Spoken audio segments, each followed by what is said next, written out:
We have Ebenezer Anifowoshe. He is a public health nutritionist and he's already here. No, not here with us in the studio, but we already have him virtually. Hello, good morning, Anifowoshe. Good morning. Thanks for having me. Hello, good morning. Good morning. Good morning. Hello, good morning. How are you? I'm very fine, thank you. It's a beautiful day. Yes, it is. Thank you for joining us.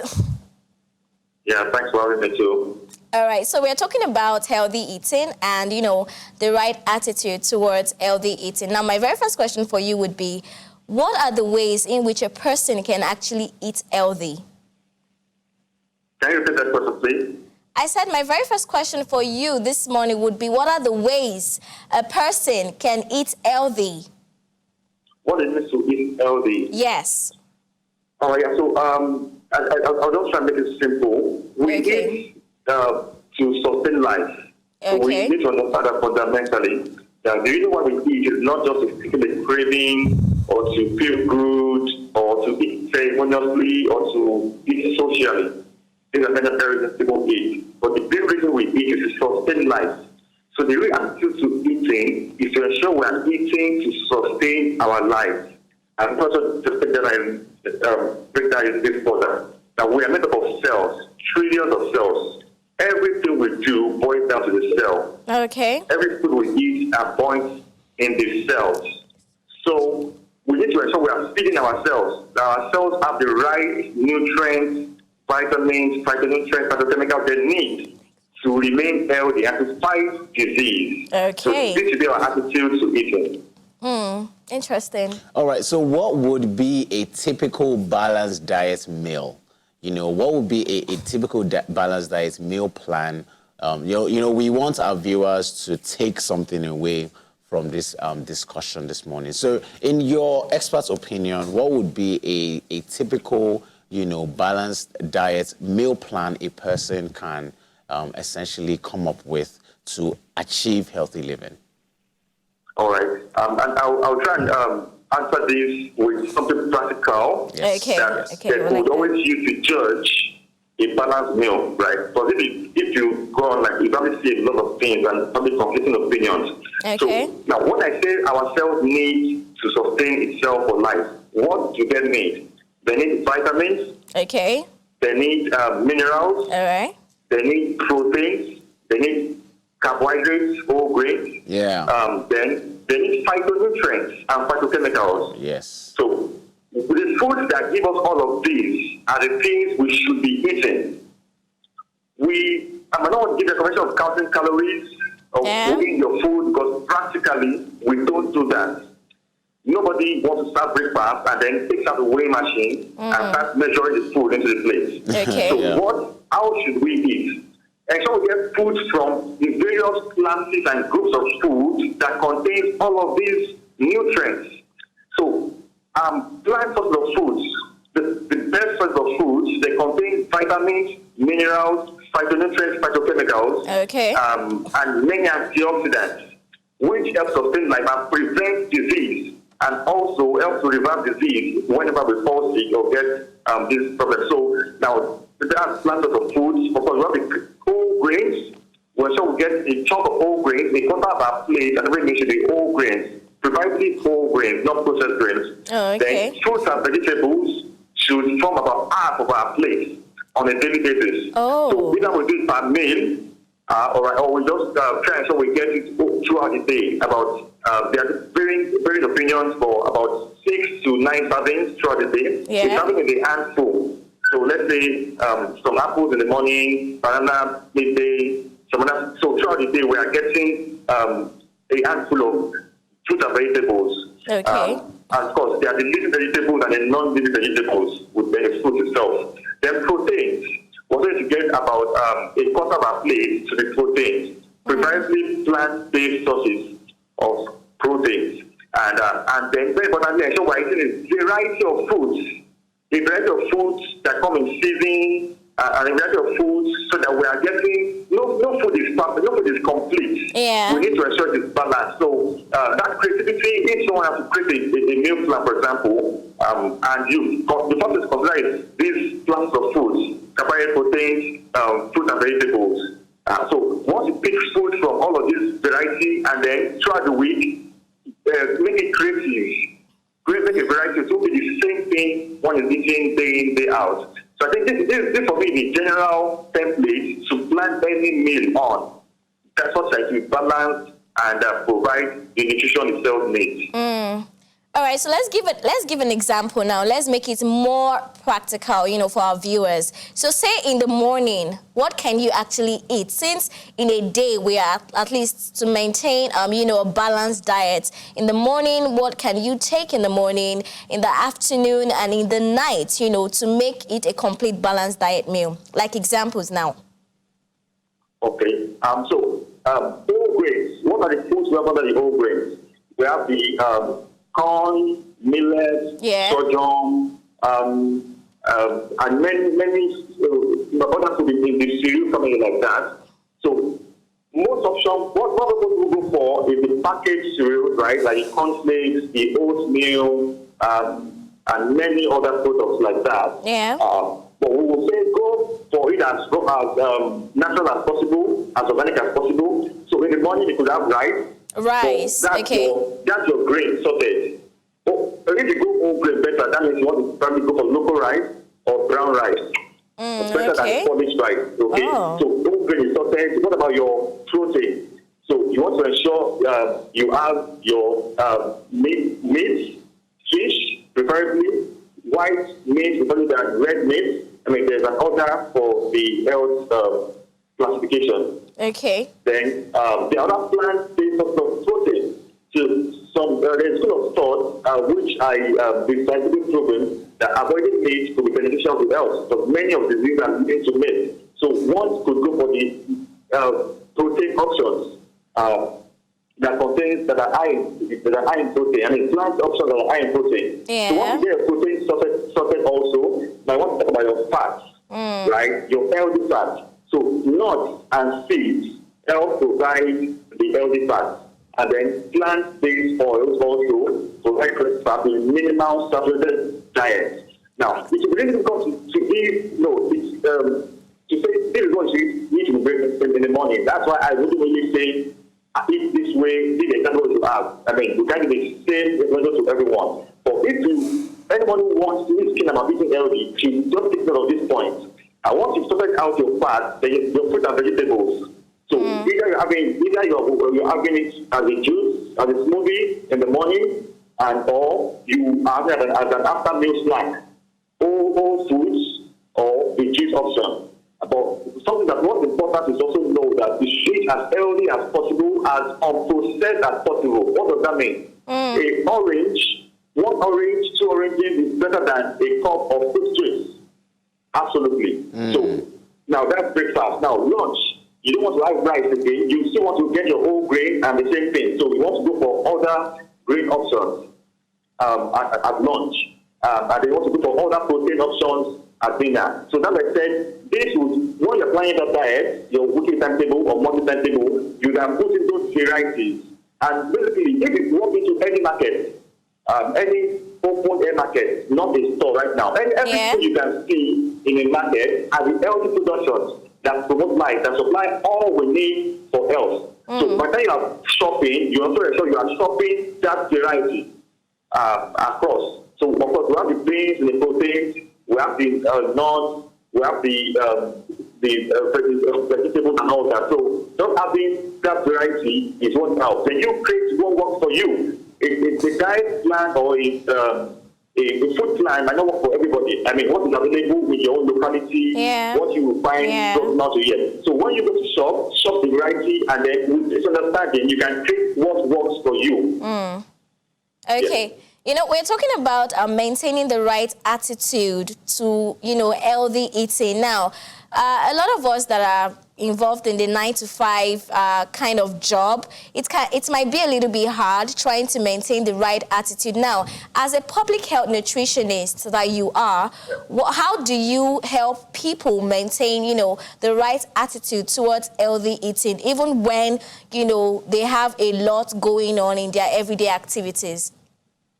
All right. Yeah, there's a popular adage that where there's a will, there's a way. And I think understanding or lack of knowledge is actually the main problem.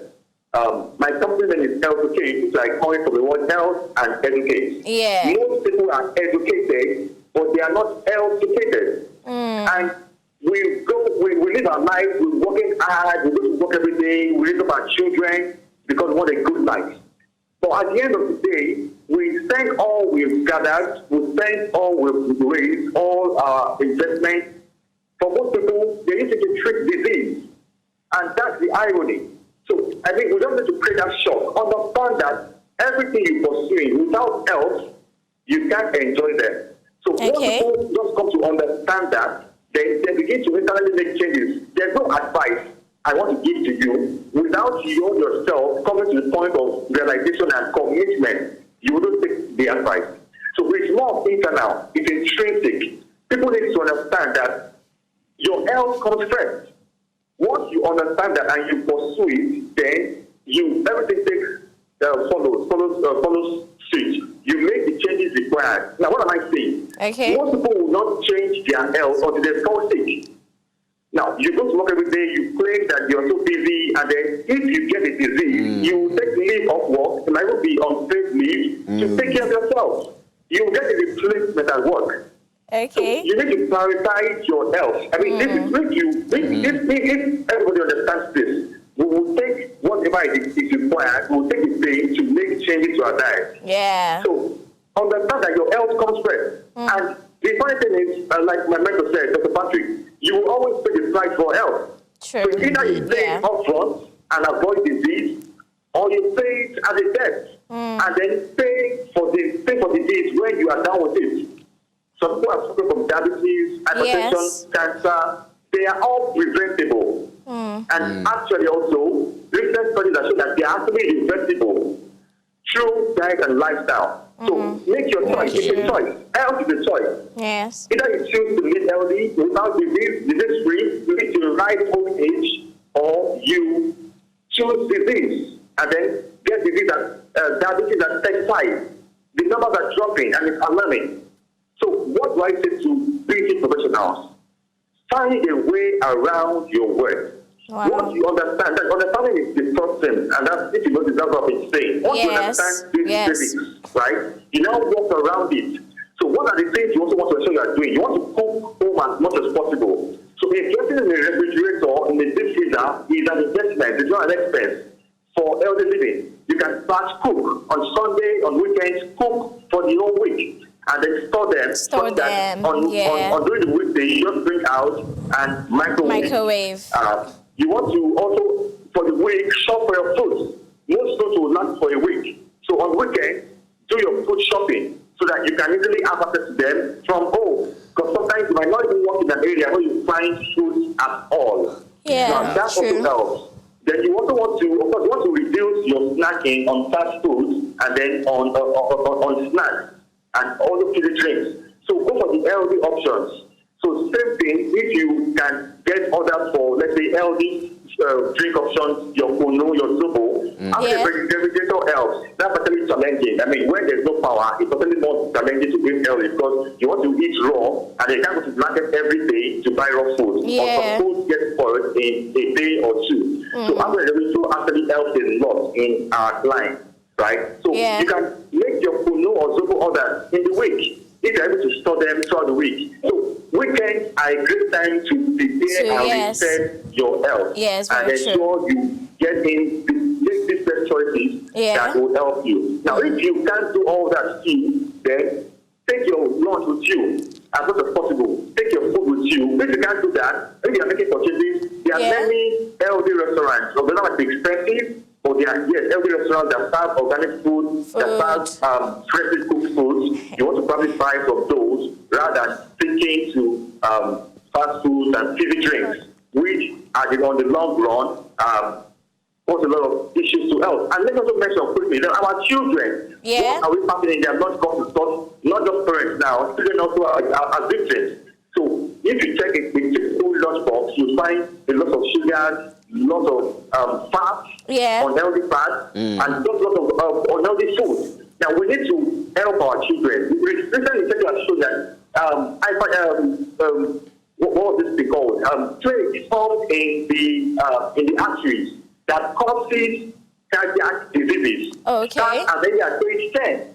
Wow. So they can trace heart problems to as early as age 10 when they begin to pile up, when the arteries begin to pile up with unhealthy fats. Yeah. And sugar, which overworks the kidney. So that even 4-year-olds now have type 2 diabetes. Wow.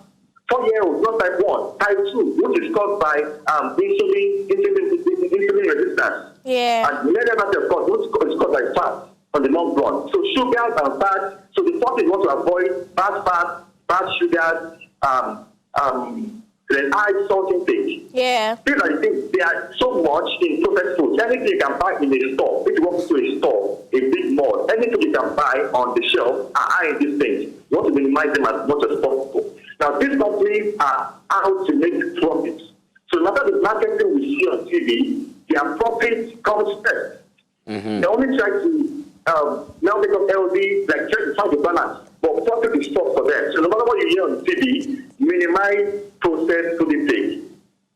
Okay, all right. Sorry. So, given given these dangers of buying food from stores and whatnot, what role does agriculture actually have to play in correcting the nutrition culture in Nigeria today? Did you say agriculture?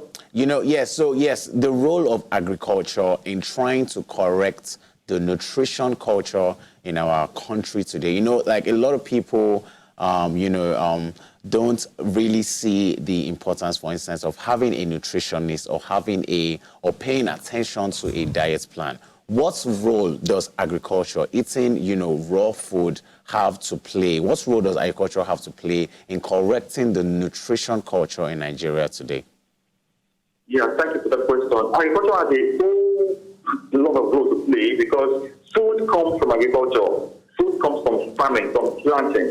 So if we are saying eat healthy, eat organic, then those options have to be available to people. Yes. So personally, I find out that for business professionals, it's difficult to access this food sometimes. Yeah. I mean, you left home very early, you're getting home late, you probably only get so little break at work. So where do you want to go get organic food or get even fruits and vegetables sometimes? So agriculture has a whole lot to play. And we need to actually take it more personal. If you have a space in your compound, if you do have a space or have access to land, please go into farming. Maybe just for yourself, right? Planting vegetables, and once you can get access to water, of course, for the dry season, planting vegetables and planting organically, because you tend to use less inorganic fertilizers. So agriculture has a lot of role to play. Agriculture is not just people see agriculture as business and then feeding the nation. Yeah. But when we are feeding the nation, we also should say we are feeding with healthy food. Yeah, so, exactly. And if you follow the trend, there has been a time where there were a lot of inorganic fertilizers. So people will start a poultry and then they inject them, feed them with inorganic food so that they can grow to maturity in a few weeks, and then they want to make the sale. You are killing people by doing that. So I want to speak to farmers, people who make food, who might be listening to this right now. Beyond making the food, and so you are making healthy food. Now, fertilizer companies also want to make a sale. So they push them out, they push all of this out, trying to maximize yield, trying to maximize profit. Exactly. Now, that is from your own end. But please, the food you make are what people use as raw material for their own health. So try as much as possible. I'm encouraging everyone out there to also consider that and go organic as much as possible. And it's a simple trend, right? 100 years ago, we had less of these issues. We had less of all of these issues because, of course, the things as the economy grow and all that, people want to make more money, and then as development, technology grows, many other things happen in between. Between the lines. So, personally, for people right now, what can you do? When you go shopping, they are organic farms, right? They are open air farms, right? And you might not be able to avoid all of these ills altogether, but you can always make the best choice. So you might not be able to actually buy food, you don't know which one was planted with fertilizer or not, inorganic fertilizer or not, you cannot be able to make those choices. Yeah. But with the understanding, you can make the best choice. Even on the food shelf, right? If we walk into a store or a mall, right? The way we live now, we can practically not live without buying in stores because, well, processed foods are what we have around us. But on the shelf, you can make the best choices. So some of them are actually organic. Some of them have less processing. Some of them are low in fat, low in salt, low in saturated fat, I meant, low in salt, and low in all of this is what we avoid. Some of them have no preservatives, some of them have no coloring additives. All of these things also affect health. So you make the choice. Don't just see everything as equal. They're not equal. Make the best choice at every point in time. Okay. Before we let you go, Ebenezer, let's quickly address, those with allergies, like food allergies. Now, I know of someone that she's actually allergic to a whole lot of food, the same vegetables that, are advised to eat, and a lot of fruits also that contains vitamins. Now, for someone like that, how then can the person maintain, a healthy, balanced diet? Okay. There are there's some allergies that are physiological, and there are some that are not physiological. So, for example, someone who is not used to eating vegetables, was never trained with eating vegetables, might grow up thinking they don't like vegetables. I mean, the first time they attempted it, they visit the toilet frequently, and they're like, well, I don't think I like vegetables. Now, that might not be actually accurate, right? So, for vegetables, let me answer the question first, so I now take it broadly. Now, there are food groups. So, if you are allergic to one particular food, you can try other foods, right? So, and that's why you have the varieties. So, there are many types of foods.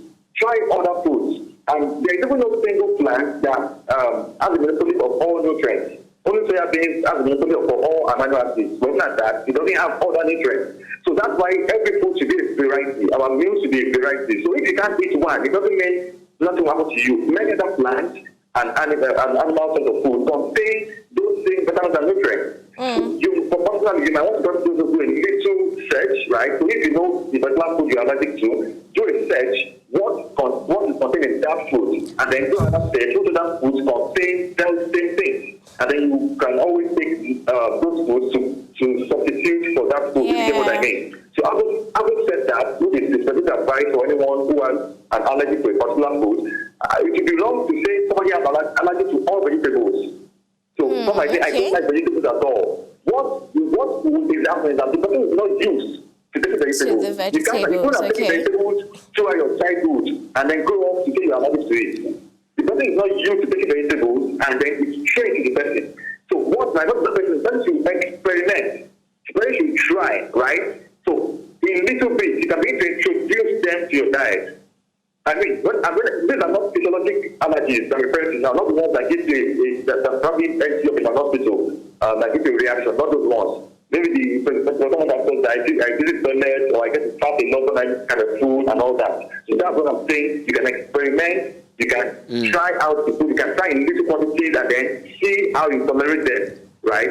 So that would help. But mostly, among physiologic reactions, maybe someone is intolerant to lactose, who's allergic to nuts or stevia. So you can get other replacements for those ones. Wow, all right. Thank you so much, Ebenezer. This has really been a very insightful conversation. Thank you for shedding and enlightening us on the numerous ways to maintain a healthy living and also a healthy, right attitude to healthy eating. Thank you so much. Thank you. Thank you so much. All right, have yourself a wonderful day.